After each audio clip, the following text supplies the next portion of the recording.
terkait dengan adanya dugaan seorang influencer yang berpindah agama dari agama A yang non-muslim ke muslim. Tiba-tiba info yang saya lihat masih menjalankan agama asalnya. Ini bagaimana sih gitu lah, terkait dengan keberagaman agama yang ada di Indonesia. Secara spiritual, secara konstitusi itu jelas melanggar. Karena apa? Konstitusi tertinggi Indonesia itu bukan Undang-Undang Dasar 45, tapi Pancasila. Di Pancasila jelas di pasal 1, di ayat 1-nya ada ketuhanan yang Maha Esa. Artinya apa? Di Indonesia, khusus untuk warga negara Indonesia, itu harus memilih agamanya masing-masing.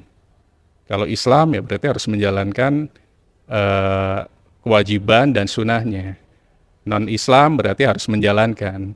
Misalnya Kristen berarti ke gereja dan lain-lain dan lain-lain.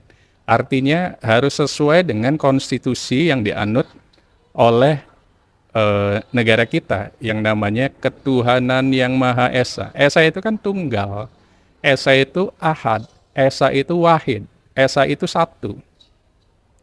Artinya apa? Artinya setiap warga negara Indonesia yang ada di Indonesia dan di luar Indonesia itu wajib memeluk agamanya masing-masing sesuai dengan yang sudah dijadikan kewajiban kepada pemeluk agamanya. Di situ ada Islam, ada Kristen, Kristen juga ada Nasrani, ada Protestan, ada Katolik, ada Hindu, ada Buddha, dan ada Konghucu. Artinya apa? Kalau kita mengatakan agama, ya berarti mereka harus memilih. Kecuali klaim bahwa dia adalah aliran kepercayaan. Nah itu berbeda lagi. Aliran kepercayaan itu diakui di Indonesia. Seperti di mana? Di Baduy misalnya. Di Baduy itu aliran kepercayaan namanya Sunda Wiwitan. Dan itu sudah diakui oleh pemerintah kita. Karena mereka bukan Islam, bukan Nasrani. Mereka memiliki kepercayaan sendiri, Tuhannya. Nah, balik lagi, bila influencer tersebut klaim, dan klaim itu ada saksinya, selain Tuhan, ada saksi manusianya gitu lah. Kependudukannya, KTP-nya yang tadinya agama A menjadi agama Islam.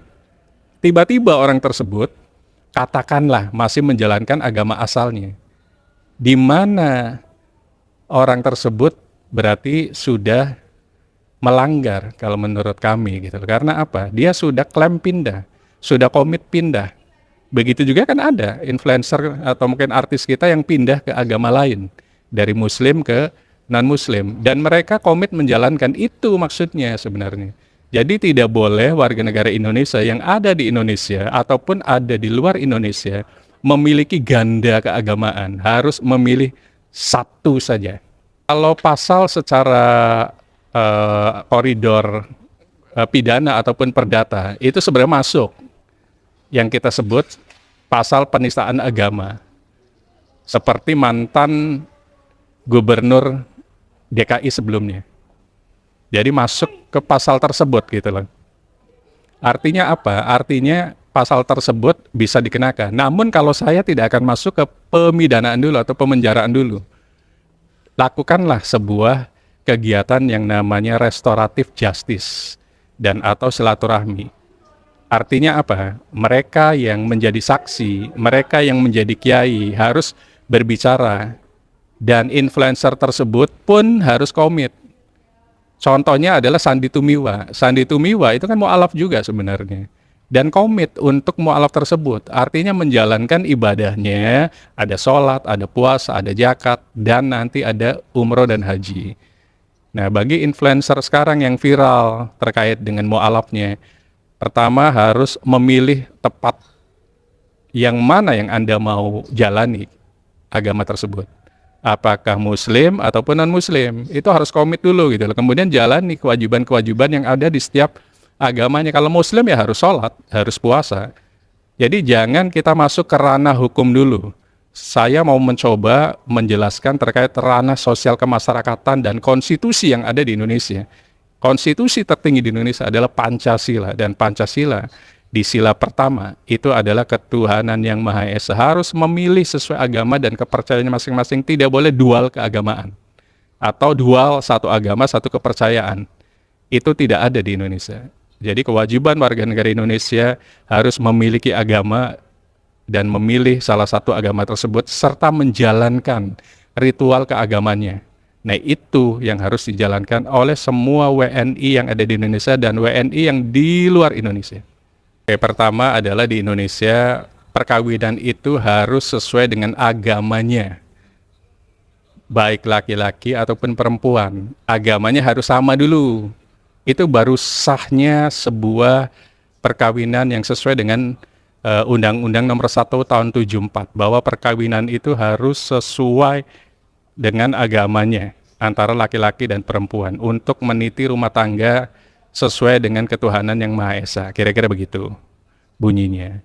Jadi bila seorang suami istri, yang satu mu'alaf, yang satu belum mu'alaf, konteksnya itu bisa dikatakan perjinahan. Karena apa? Sudah beda agama. Namun balik lagi, perjinahan itu adalah delik aduan. Harus ada yang mengadu, harus ada yang melaporkan, dan ancaman hukumannya pun ada perjinahan tersebut. Overspell, gendak, dan lain-lain gitu. Itu pasti dihukum kalau ada pengadunya. Apalagi di KUHP baru kita, pengadunya lebih luas lagi. Kalau di KUHP lama, sebelum Undang-Undang Nomor 1 Tahun 2023, bahwa pengadunya harus salah satunya istrinya atau suaminya. Kalau sekarang boleh orang lain, orang tuanya, anaknya, saudaranya. Jadi perjinahan di KUHP baru yang akan berlaku di 1 Januari 2026, itu pelapornya boleh selain suami dan atau istri tersebut. Boleh orang tuanya istri, boleh orang tuanya suami, boleh anaknya, boleh adiknya, boleh kakaknya. Sekarang sudah meluas lagi. Nah, itu yang dikatakan delik pasal perjinahan. Tapi balik lagi, itu adalah delik aduan. Namun secara keagamaan mungkin ustadz lah yang bisa menceritakan apakah itu masuk perjinahan, hubungan terlarang atau apa. Tapi kalau konteks di hukum, ilmu hukum, selama mereka bukan beragama yang sama, mestinya tidak boleh menikah juga dan harus melakukan upaya yang kita sebut namanya perceraian. Kecuali di negara lain, mereka menikah lagi, katakanlah ke Singapura. Dari Singapura daftarkan lagi ke catatan sipil di Indonesia. Itu baru sah. Tapi kalau menikah di Indonesia beda agama, itu tidak sah secara hukum. Konten sebenarnya nggak ada masalah, karena balik lagi, konten itu kan untuk publikasi kan. Tinggal kalau kita korelasikan dengan hukum, ada delik pencemaran nama baik nggak di situ gitu. Lagi-lagi delik pencemaran nama baik atau penghinaan di pasal 310, 311 Jungto pasal 27 ayat 3 Undang-Undang ITE itu harus delik aduan lagi. Artinya harus ada yang mengadukan. Mungkin kalau memang mengadukan bisa MUI, karena kok orang muslim begini ya, mu'alaf kok menjalankan ibadah bukan muslim misalnya. Itu mungkin MUI bisa sebagai pelapor, atau mungkin dari agama asalnya, misalnya kalau Kristen PGI-nya, Persatuan Gereja Indonesianya misalnya, atau apa. Nah itu mereka lah yang mengadu, karena ini adalah delik aduan. Sepanjang tidak ada yang mengadu, nggak ada masalah.